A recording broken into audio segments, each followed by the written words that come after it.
ఇవాళ రాష్ట్ర వ్యాప్తంగా ప్రైవేట్ స్కూళ్ళకు సెలవు ఇచ్చిండ్రు. ఎందుకో తెలుసా?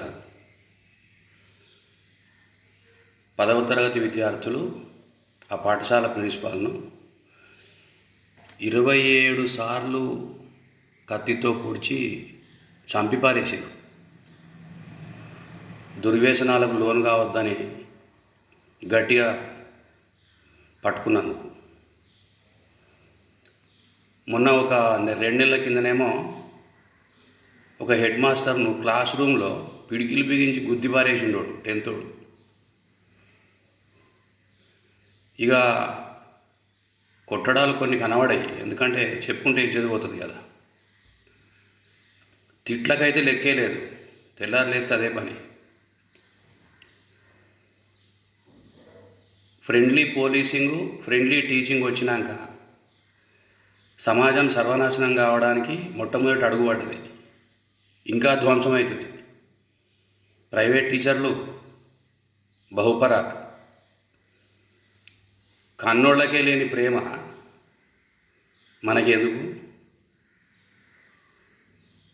ఒక సూటి ప్రశ్న ప్రధానంగా ప్రభుత్వానికి. ముఖ్యమంత్రి నుండి మొదలు పెడితే మూతి మీద మీసం రానోని వరకు ఇష్టం వచ్చినట్టు ప్రైవేట్ టీచర్లను తిడుతుంటే, అఫ్కోర్స్ టీచర్లను తిడుతుంటే పిల్లలు ఏం నేర్చుకుంటారు? వీళ్ళతో ఏం కాదు, వీళ్ళు వేస్ట్ కాదు. దాని రిజల్ట్ ఏంది? ఇగో ఇది. దీంతో వ్యక్తులు నష్టపోతారు అనుకుంటున్నారా? వ్యవస్థనే భ్రష్టు పడుతున్నది. పేరెంట్స్కో సూటి ప్రశ్న, అందరికి కాదు, అర్హులకే. మీ పిల్లలు పడిగిపోతుంటారు కదా ఇప్పుడు. మీకు పాఠం చెప్పిన సార్లు కనబడ్డప్పుడు మీ పరిస్థితి ఏంది? ఒక్కసారి ఆలోచన చేయండి. ప్రతి పేరెంటు వాళ్ళ హోదాను, సమాజంలో వాళ్ళ హోదాను తీసుకొచ్చి బళ్ళలో ఉన్న పిల్లల కోసం శ్రమ పడుతున్న టీచర్ల మీద ప్రతాపం చూపిస్తున్నారు. ఎవరు బాధపడవద్దు ఈ మాట అన్నా అని. మీ హోదా మీరు గోడ బయట పెట్టండి, ప్రిమిసెస్ బయట. అప్పుడు మీ పిల్లలకు నయం. టీచర్లదేముంది? గవర్నమెంట్ టీచర్లు ఏం బాధపడొద్దు. ఇప్పటికే వాళ్ళు మొత్తం ఊరుకున్నారు, మనకెందుకు ఎట్లయితే అట్లా. ప్రైవేట్ టీచర్లు ఏం పొడుస్తున్నారని నేను అంటలేను, కానీ వాళ్ళు కూడా అదే బాటలోకి వచ్చారు. వాళ్ళ మీద ఇమ్మీడియట్ ప్రెషర్ ఉంటుంది కనుక ఆఫీస్ నుంచి కొంత గట్టిగా పనిచేస్తున్నట్టు.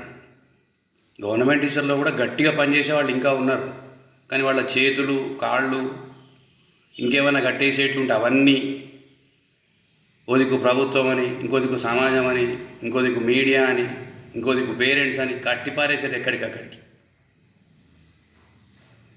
వాడు పాఠం చెప్పాలి, తిట్టబడాలి. ఎందుకు వచ్చిందో తక్కువకు. ఇప్పుడే పేపర్లో చూసిన online private school complaint monitoring system విధానాన్ని పట్టుకొచ్చింది ఇంకా రాష్ట్ర ప్రభుత్వం. అంటే ఇంటికి పోయి డైరెక్ట్ ఆన్లైన్లో కంప్లైంట్ చేసేయచ్చు టీచర్ మీద. చేయండి. నా ఎక్స్పీరియన్స్లో 3వ తరగతి 4వ తరగతుల పిల్లవాడిని మందలించినందుకు, లేదా విద్యార్థిని మందలించినందుకు స్కూళ్ళల్లోకి వచ్చి లొలిపెట్టిన పేరెంట్స్లో చాలామంది అదే విద్యార్థులు 10th క్లాస్కి వచ్చే వరకు, సార్ జర మావాడు చెప్తింటలేడు సార్ జర చూడరా అన్నోళ్ళు కోకొల్లలు. మీ ఇంట్లో ఉన్న ఇద్దరిని మెయింటైన్ చేసుడే మీకు చేత కాదు.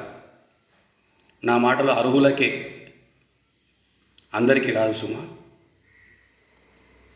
కానీ బళ్ళే మాత్రం 1000 మందిని మెయింటైన్ చేసే టీచర్లు, 40-50 మందిని ఒక క్లాస్లో మెయింటైన్ చేసే టీచర్లు మాత్రం ఏమనవద్దు, ఏమనం. కానీ అల్టిమేట్గా నష్టపోయేది మీరే. మీరంటే పేరెంట్సు, సమాజం.